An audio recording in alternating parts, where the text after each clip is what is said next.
I don't know how to put this, but I'm kind of a big deal.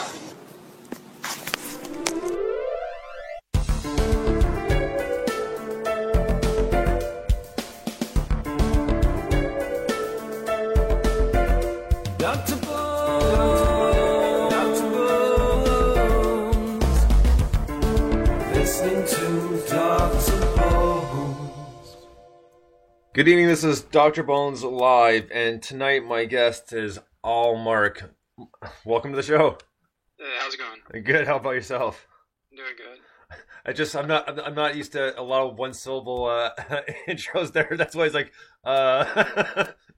so Yeah. so sorry for the little pause there. It just took me a second to realize it's just a one syllable deal. So just before we kind of really kind of dive into your creations and arrangements, that sort of thing, Mark, how'd you come up with that? Just Oh, well, back in 1995, I was on this BBS, my local town I live in, and you could call in, on the old modem. I think it was 28 baud.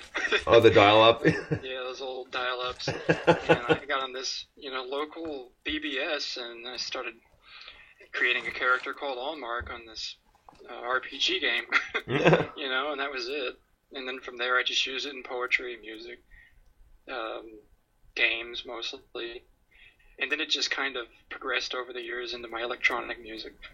And it's stuck to me, Oh yeah, well, it just seemed it was unique to me just because. Excuse me. I mean, obviously, not all we'll say solo artists or however you want to however you want to put it. Like, let's say what genre you're doing.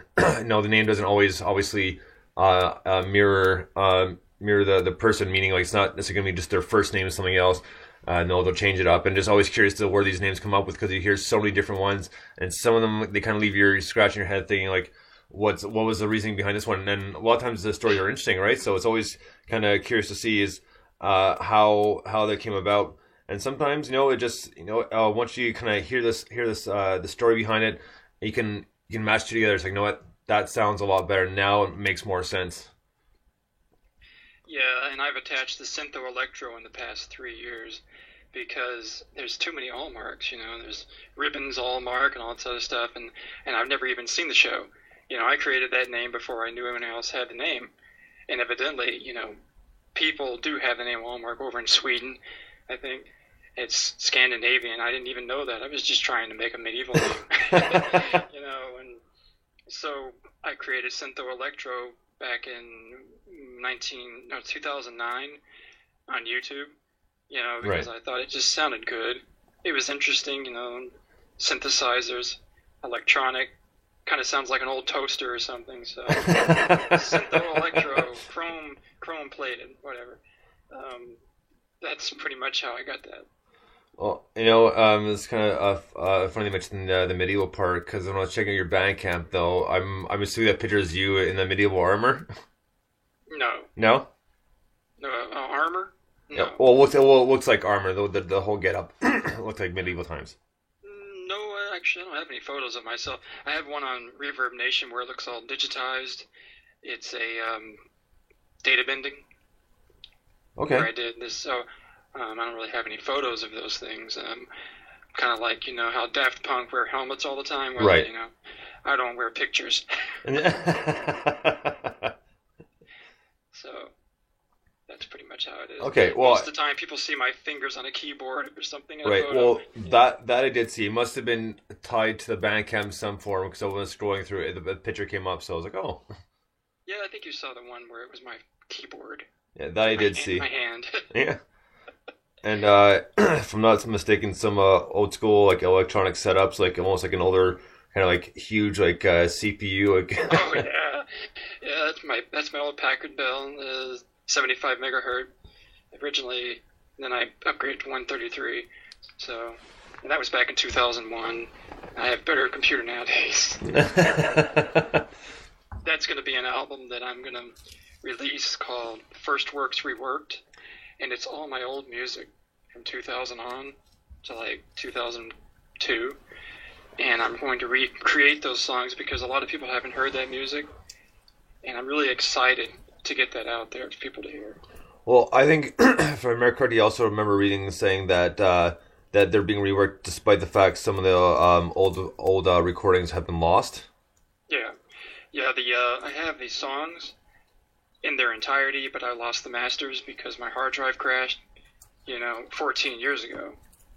So, and I just got these MP3s and stuff, and I thought, well, I have all this new technology, and wouldn't it be kind of cool to make this music again?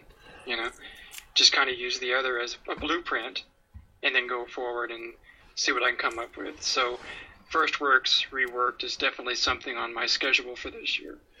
Well, and there's so much out there right now that can be used to kind of redo stuff, and we'll call it enhance it a lot more. It's just a question of being able to find a program that works for you and a program that kind of does what you want it to do, because even though there's tons of programs, doesn't necessarily mean all of them are good or all of them work the way they're supposed to. So I would be inclined to believe it's more of a trial and error sort of deal.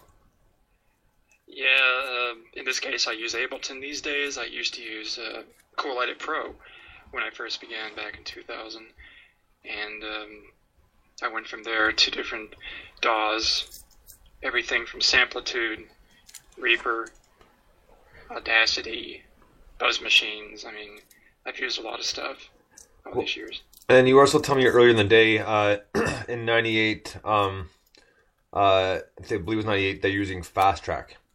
Yeah, I was using Fast Tracker 2. Fast Tracker 2 was a free tracker program. In fact, there were people that were making tracker music back in the early 90s, about 92. Different things like, I can't remember at the moment. Most of that stuff was on Amiga, in those days during 92. Right. And some people had some of these tracker programs in 88, and I think even on the Atari back in those days. But I started playing with trackers in actually 95, but I didn't play with the music. I played with the player. I think it was iPlay. Okay. iPlay was this really, really old school, mod player, and you'd hear stuff like Spasm 95 and all these, this underground music, and that's where I first started listening to electronic music. And I was real big into Nine Inch Nails in those days, and Ministry, and Just One Fix, you know what I mean? Oh man, and, I had that album too. I mean, Psalm 69. Yeah. It was definitely kind of a breakthrough album. Yeah. Yeah, that's a great album actually. So I started with the influences of industrial music, and of course I have many influences as far as music goes because I'm a guitarist also. So we'll leave out the guitar. That's another story. But the electronic part of me started in 1998 when I was just goofing around with the program. And I thought, this is really cool, you can make music on your computer in DOS, move some keys around, and, add, it's like a little keyboard, it's a, just make drum beats and stuff. So that's how it all started for me. Now, go ahead, sorry. When you've been, I remember earlier, you kind of touched on a little bit, we talked earlier in the day, and you said that you kind of got into electronic scene, so you started dabbling with it in the 90s, and then really kind of started mixing with it once you hit the 2000s, into the 2000s. Now, was that just because of technology, or just had more of an understanding of what you wanted to do and how the music worked? Well, the story goes, I was really struggling to get somebody who was just as passionate about music as I was back in the 90s, because I had a guitar and I played. A lot of people played bands in those days. Right. I was into grunge music at that time. Oh, I grew up on it too, man. Yeah, grunge and metal and stuff. I still dig that stuff these days. So because you always stay with your influences. Right. But I had this person I knew who ended up ganking all my stuff. He stole my amplifier, he stole my pedals, he stole my Alien Workshop backpack, and just took off with it, you know. Wow. And I had pawned my electric guitar about that time. It was about 1999, I think. And so I was like left with my acoustic, and I still play acoustic today. So it was just, I said, okay, well, you know, I'm sick of bands. I'm going to try something new, you know. So I sat down, and I was already playing with that tracker program. So a year later, 2000, I just started playing with it, making up, you know, weird ditties and these little arpeggiators, you know, like hitting the keys, like, you know. And I hadn't played keyboard before, you know. So I didn't have the keyboard yet. I had the computer, just the computer keyboard. And I was just making up beats and stuff, and I really got into the sequencing, and there was no mixing at that time. Right. It was just sequencing and messing around with samples and stuff. And I made a couple of songs, and I'm probably going to release those someday. One was called Goth. You know, it's this real dark piano that's detuned by like 12 transposed or something. It's really, really low, and it had this heavy kind of dark wave beat. I don't know.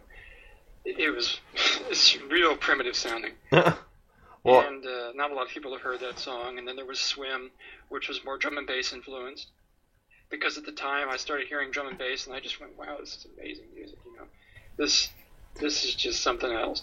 And I just got into stuff like watching The Amp, you know, on MTV back in '97. So at the time the transition started happening with me, it was about '97. Then I got the internet in '97, and I started listening to a website called Stitch.com, and no one ever talks about that website. They were originally underground music, you know, stuff Cleopatra Records for goth bands, and you heard stuff like Frozen Autumn. Okay. And you heard stuff like Joy Division. So that's where I first heard Joy Division. And from then I just went crazy. You know, I loved goth music. I loved dark wave and post-punk. And that was the fuel, so to speak, for my expression into a newer type of medium, pretty much. So as you said, the technology started with me about 2000. I went over to the local library, and I didn't have any money. I mean, you know, no one had money in those days. So even though I had a job, you know, I was one of those poor musicians. And I went to the local library, and I pirated a copy of Cool Edit, you know. And I brought it home on floppy disks, you know, because there was no USB drive back then. Good old floppies. I put about, 10 or 12 floppies in the college computer, and I copied it all and put it on little discs, brought it back home, stuck it back together, and, here we are today.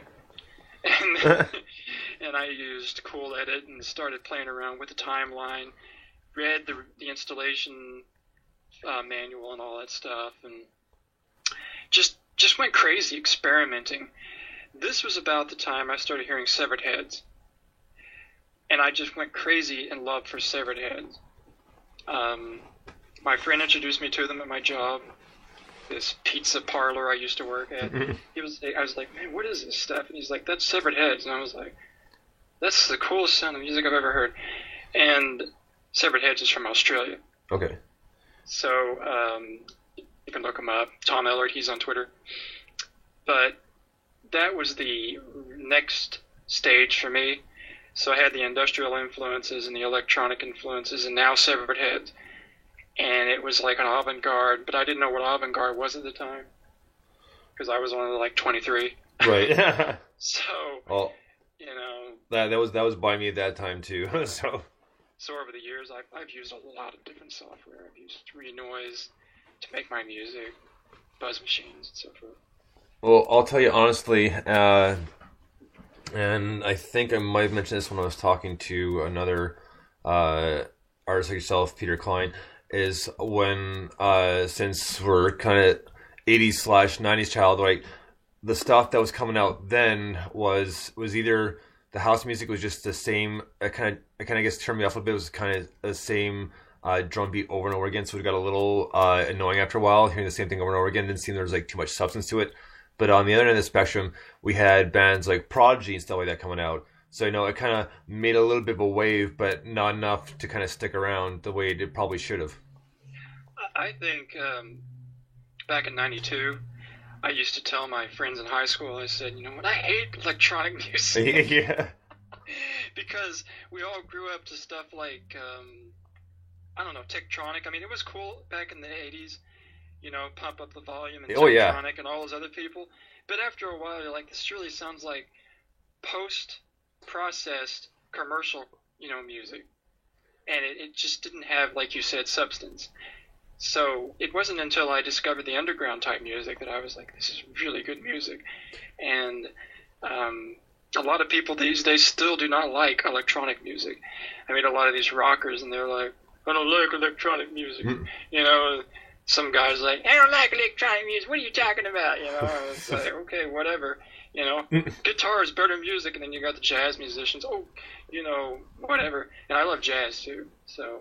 Well, I definitely love my old jazz, like Miles Davis, and one of the favorite jazz guitarists. There's two. There's John McLaughlin, and there's Charlie Hunter. Charlie Hunter, I just think is absolutely phenomenal. And actually, he and Les Claypool from Primus are actually really good friends. And years ago, when Les Claypool did probably his first solo album called Highball for the Devil, there's a song there with them playing together. It's called Me and Chuck. I haven't heard that. I was a diehard Primus fan in the 90s. Yeah. It was probably about 96 or so when that album came out, but it's called Highball. Les Claypool's Highball for the Devil. Nope, I haven't heard it.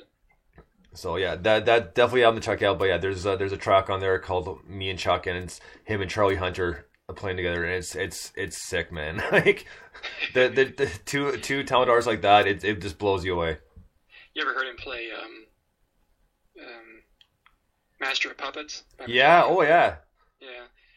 Metallica didn't want him in the band because they were like, "You're too funky." Yeah. Yeah. Exactly. You guys want to jam some Isley Brothers tunes? So. Yeah, man. That was probably my favorite part of that behind the music on Metallica was seeing that part. Just seeing Les Claypool joke around. I was like, well, yeah, man, because I just want to jam. It wasn't. He's like, you're too good for us. So. Yeah, and I love music. I've grown up to it, since I was a little kid. Yeah. About 6 years old. I remember 6 years old. My mother would play things like Billy Joel and not Thompson Twins. I mean, we didn't know about Thompson Twins except on the Ghostbusters soundtrack. In the name of love, Yeah. and stuff like that. And I grew up to this stuff. I grew up to Fletch, like the music from Fletch, and Harold Faltermeyer. Oh, yeah. And that's where I got a lot of my raw, keyboard influences. Well, it's such a memorable one.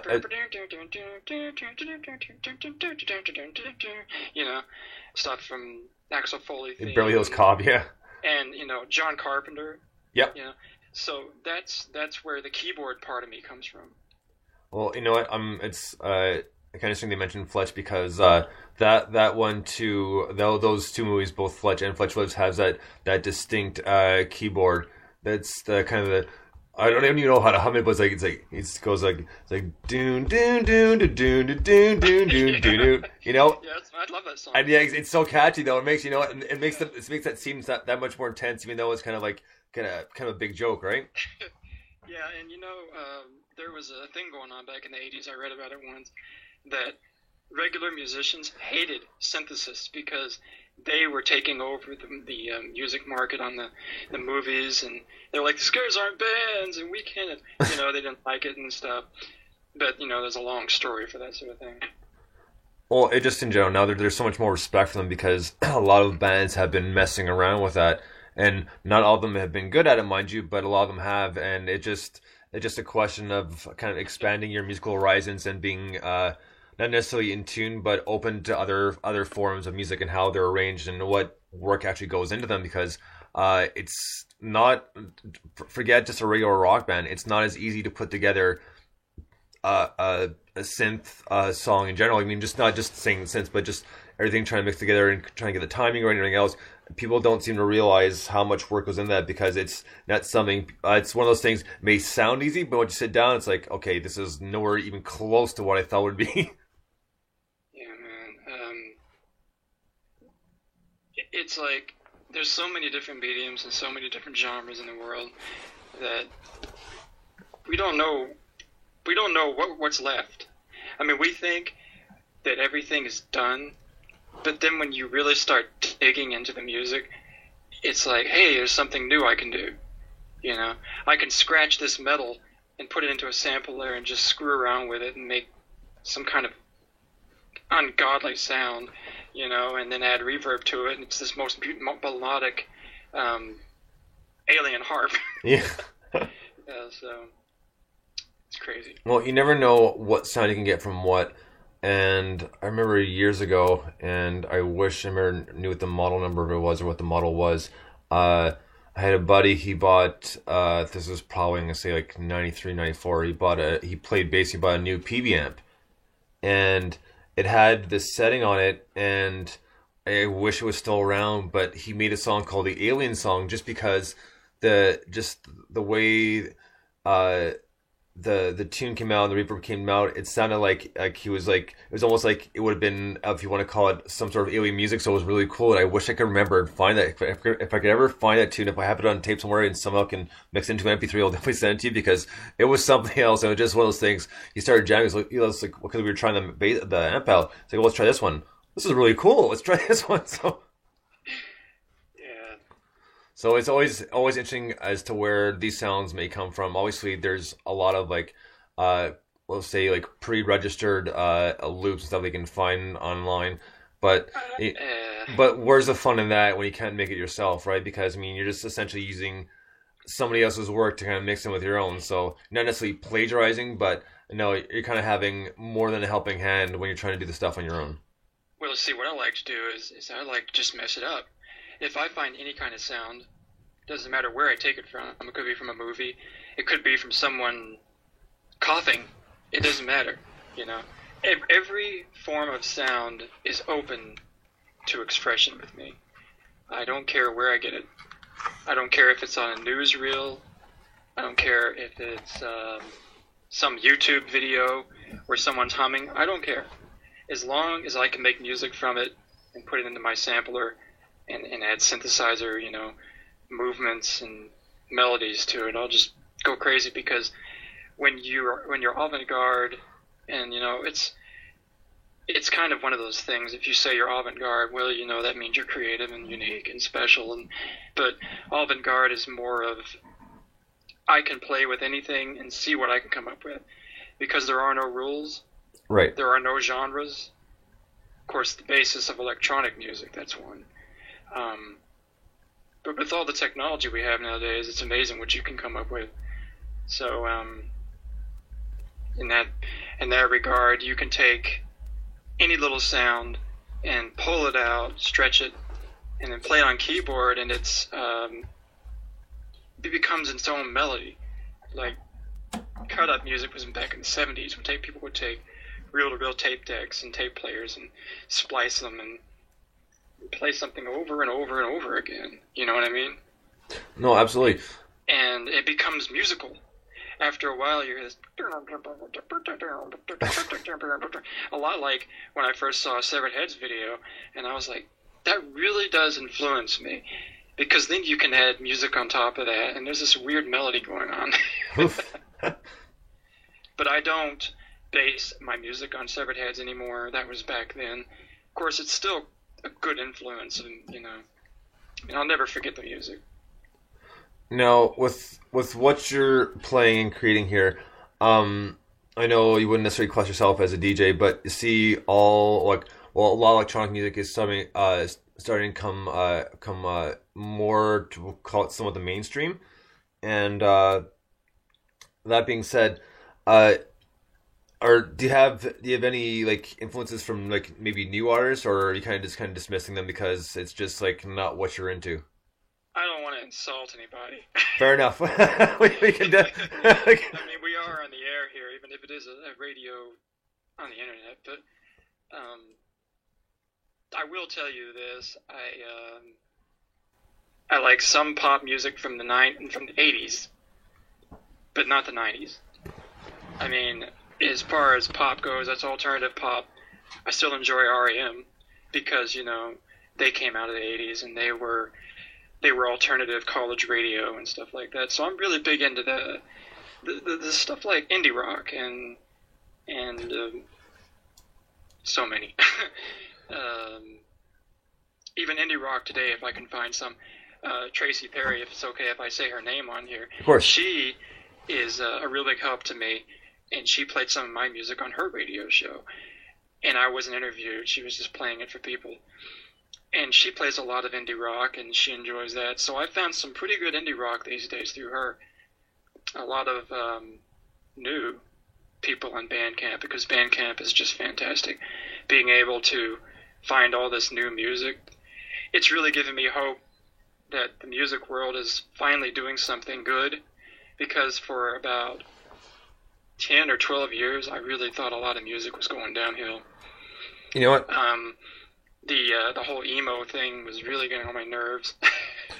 Well, see, Yeah, emo and screamo and stuff like that. see, just to stop on the emo thing, just for 1 second there, like, I mean, when that stuff actually came out, thing is, initially, I don't know why, but in my mind, I always perceived emo as being like a mix of kind of like, alternative with like kind of like the Surf and the Sand, like a mix of Beach Boys, kind of like Weezer or the Get Up Kids, that sort of thing. I never envisioned emo as I'm blanking on the names right now, but I'm not gonna name drop here anyways. But anyways, point being is it just didn't when this came out. I was like, this is emo. Like, why are they dressing like they're goth? Like,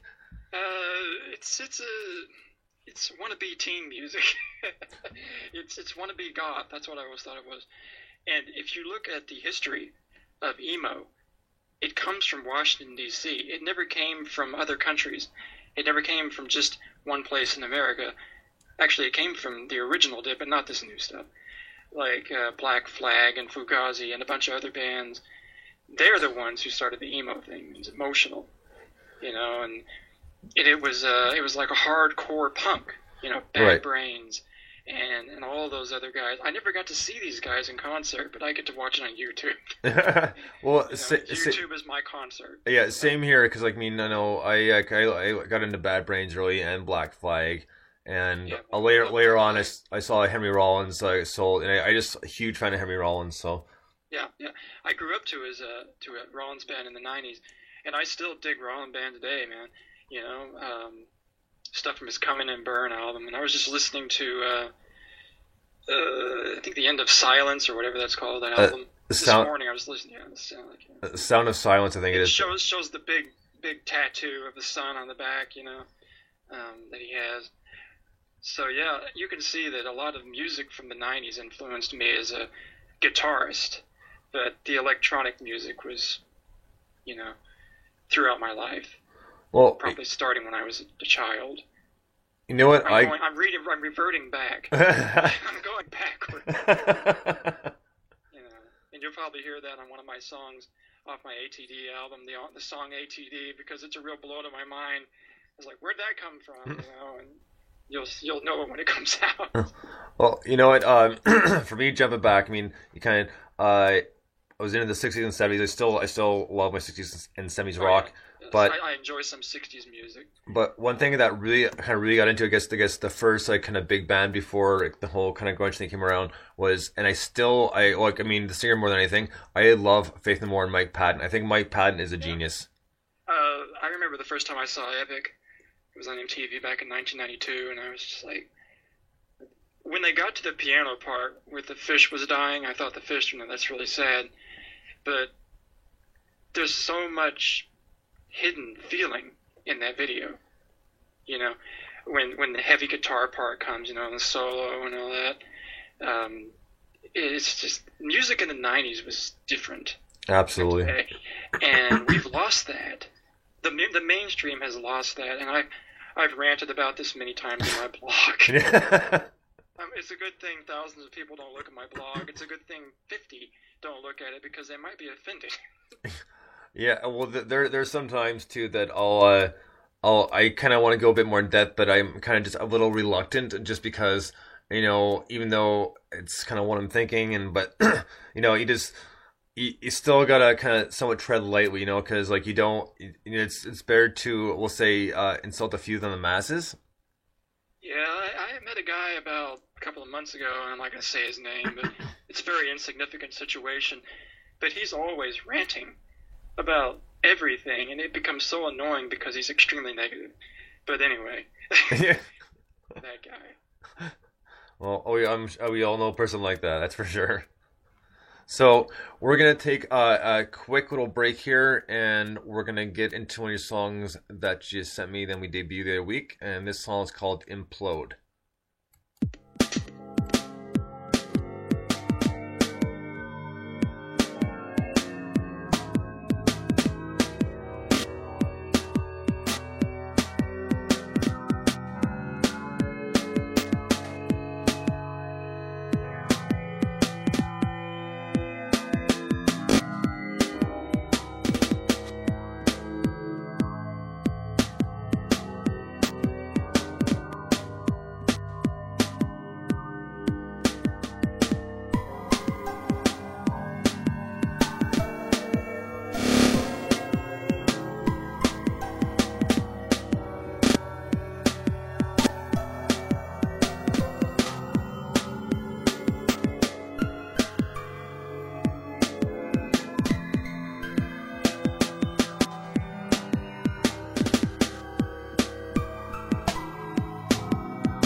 All right, so that was Implode by Allmark, and like I was telling you just before we got back on the air here, we are going to get to the other song very shortly, but with this one, you explained how you got into Glitch, which is essentially is it kind of like a digital delay sort of thing?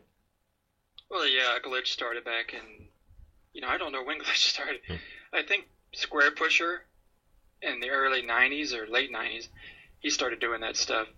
But you see, over the years, I've been influenced by a lot of different electronic music. So it's very eclectic at times. I might make retro influences one day. I might make drum and bass influences one day, but it's always abstract. It always ends up being my own, I guess they say, baby. Like a little box of things, Pandora's box. I open it up and I'm like, what's in here? see what I can come up with. But, Glitch is a lot of, I'm not Glitch, I'm different things. So it's kind of Akshay. I can't pronounce their name. They're a band, a group of people, two guys. Akshay. Somebody said I sound like Aphex Twin, but I'm not. I'm totally not Aphex Twin. The list goes on. I'm influenced by drum and bass, classical music, techno, ambient. It's all kinds of stuff.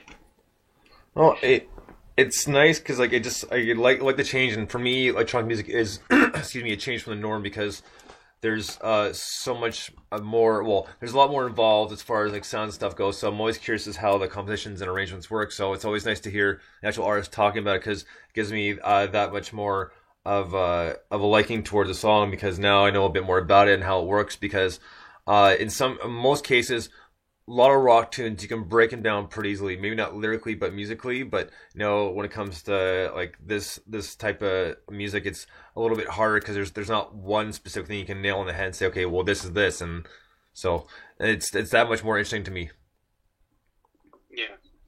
So I do have a question here from Nessie, and she says, "Do you have any plans or any interest in doing remixes of songs? If so, which ones?"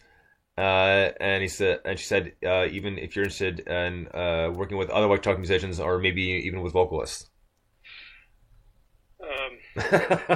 Not to put you on the spot or anything. I have done some collaboration with a friend in France.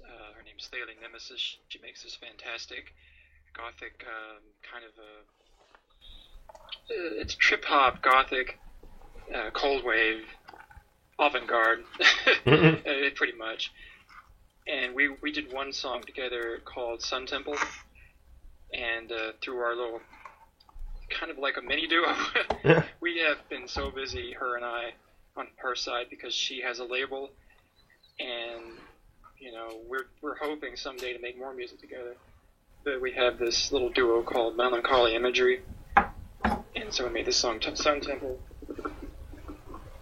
which is very dark sounding, and she sings the vocals on it, so it's kind of like this lament, this haunting lament in the background.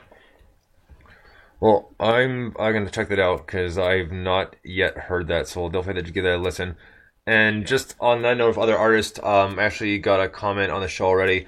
Artist interviewed not too long ago, and he listens to the show regularly. His name is Dahl. He's out of Ithaca, New York.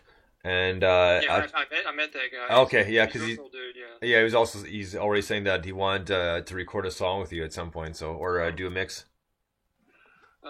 So I'm so busy.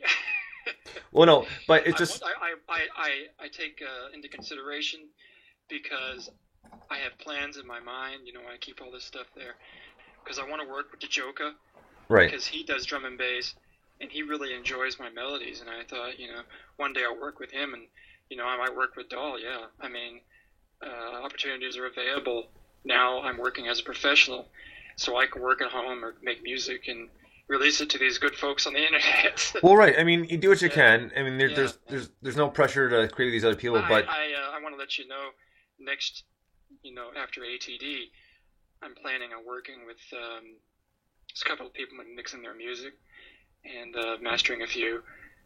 and then I'm gonna do some stuff in my own shows, live streaming and stuff. So I have that's planned this year. So hopefully, yeah, I'll definitely give that a shot. I would love working with some more people if I have some time. I'm just always busy. Well, no, fair enough. Busy with music. Yeah. But I mean, again, something we talked about earlier in the day is that I know, but this is, regardless if you get a chance to or not, I know it's such a good platform for meeting other like supporting artists and artists you can possibly work with, because a lot of friends have been made actually due to some of the interviews I've done, or just New Music Saturdays, that bands start chatting to like each other's music, and it's nice to hear them, see them interacting between each other, saying, you know what, you guys are cool, like we should jam sometime, that sort of thing. It's nice to see that the musical community is willing to share and intermix with other artists and not kind of be shut down or opposed to the idea of being like just independently themselves. I think it's flattering, really, because if somebody says, "I'd really like to work with you," I mean that's a compliment, because most people would be like, "I guess I'm doing okay," I was trying to come up with a word. It's brain fart or something. Yeah, couldn't think. So that's how that goes, and I'm honored. I heard some of Dahl's work. I kind of folkish guitar. I didn't get to listen to a lot because I've been trying to jump from person to person and listen to their music. Right. I meet so many independent musicians every day, and the people on Twitter have just been super, super supportive. Supporting our artist. Her name's Laura. She's from Colombia. She has been extremely helpful to me and probably thousands of other people. And she offers free promotion, let people know about that. And so, yeah. Well, right on. And I just like I said, I just wanted to point that out because like other bands have like connected and are trying to record songs. I mean, and literally from one side of the world to the other, from pretty much from like Europe to the U.S. I mean, there's a band out of Brooklyn called Kodachrome, and another guy I'm a huge fan of out of Ireland. He's got EP out right now, and it's kind of electro blues mix. And there's another band like him in the same area called Analog Wave, and they're trying to hook up and record together and rework some of their songs, just because they've enjoyed each other's music so much. And the same thing with this guy Grim wants to try to do a song with his band Kodachrome, and if they can ever manage it, it'd be something cool to listen to, see what they come up with. Yeah, I'm following Analog Wave. I remember that name. I see so many names every day. It becomes a blur. So I think I listened to some of his music. But I'm becoming musically. It's like music Alzheimer's. It's been so hard to remember things lately. But the way things are really working out, I've had this dream of working on film. Making music for film, documentaries, YouTube. I don't care if you pay me. I don't care if it gets free. I just want to get my music on these places because I want to make music visually, because I think visually. Right. So I've made some videos. A couple of my videos are stuff like Blown Glass off my Thought Patterns in Documentary Form album, and you're going to play one of the songs off that album, I believe. Yeah. Go ahead, sorry. Then I have stuff like Crunching Matrices, this crazy experimental video, and I made a video for Djoka because he remixed my song Plane Ride to London, and so I do videos once in a while. I have a lot more music than videos though.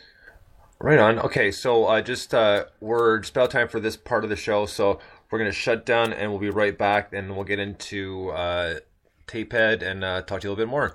So if you guys want to hang out for just 60 minutes, we'll be back down and we shut down and restart here in just a moment. Till then, Bones out, we'll be back in a few.